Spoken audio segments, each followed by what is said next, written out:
আপনারা মানুষের প্রতিনিধি নয়, আপনারা শয়তানদের হাত মজবুত করছেন।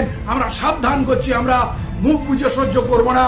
অবিলম্বে এটা যেন বন্ধ হয়, তা নাহলে আমরা কঠোরভাবে পথে নামবো এবং রাজ্য সরকারের আমরা কিন্তু ওই বুনিয়াদটাকে নাড়িয়ে দেবো। আপনি কিন্তু এইভাবে রাজ্যে দুঃশাসন চালাতে পারেন না, অত্যাচার চালাতে পারেন না, আপনি সাবধান হয়ে যান। যোগীর থেকে আর পশ্চিমবঙ্গের এই মমতা সরকারের কোনো পার্থক্য থাকলো না। আমি বিশ্বাস করি না আরামবাগ থানার এই পুলিশ অফিসারের কাজ, এটা তাদের ব্যক্তিগত কাজ। এর পিছনে রাজ্য সরকারের প্রশ্রয় আছে। এটা রাজ্য সরকারের রাষ্ট্রীয় সন্ত্রাসের একটা অংশ। আমরা তীব্রভাবে এর প্রতিবাদ জানাচ্ছি এবং ধিক্কার জানাচ্ছি এবং রাজ্যের সমস্ত সংগঠনকে আমরা বলছি প্রতিবাদে গর্জে উঠুন এবং রাজ্য সরকারের এই নগ্ন চেহারাটার কাছে মানুষের সামনে তুলে ধরুন।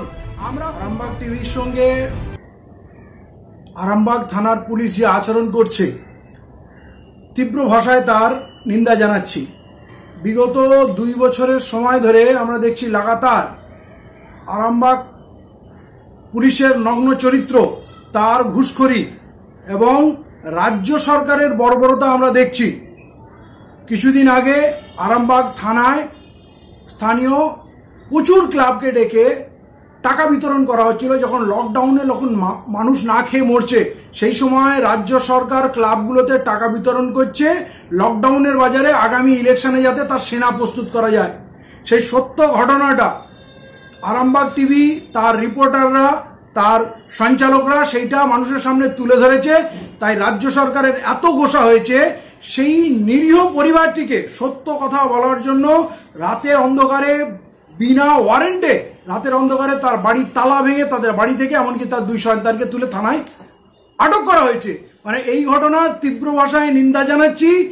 যোগীর থেকে আর পশ্চিমবঙ্গের এই মমতা সরকারের কোনো পার্থক্য থাকলো না। আমি বিশ্বাস করি না আরামবাগ থানার এই পুলিশ অফিসারের কাজ, এটা তাদের ব্যক্তিগত কাজ।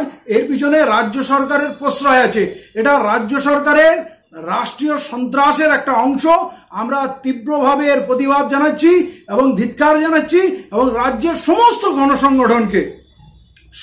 সংগঠনকে আমরা বলছি প্রতিবাদে গর্জে উঠুন এবং রাজ্য সরকারের এই নগ্ন চেহারাটার কাছে মানুষের সামনে তুলে ধরুন।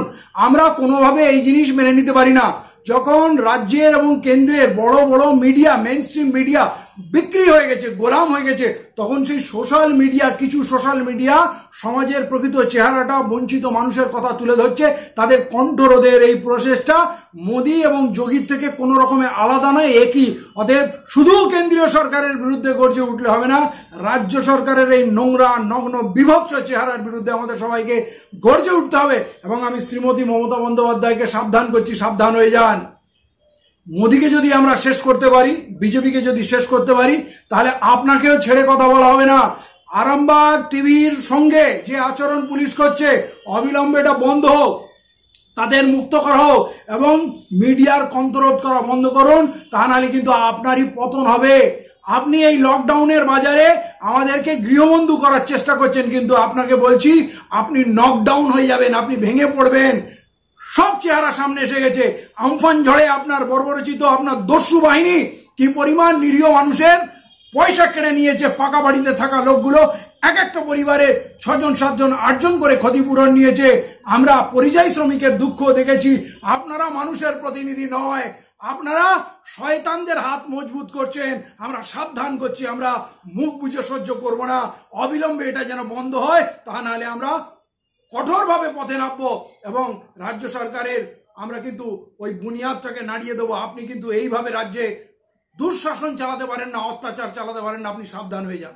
এসআর ইউনিকম এখানে সহজ কিস্তিতে নামি কোম্পানির মোবাইল সুলভ মূল্যে পাওয়া যায় এবং বিভিন্ন কোম্পানির fridge, mixer machine, AC, LED TV, home theatre ও বিভিন্ন ইলেকট্রনিক দ্রব্য সুলভ মূল্যে বিক্রয় করা হয়। ঠিকানা চিনিপুকুর রোড, কাশীপুর, দক্ষিণ 24 পরগনা।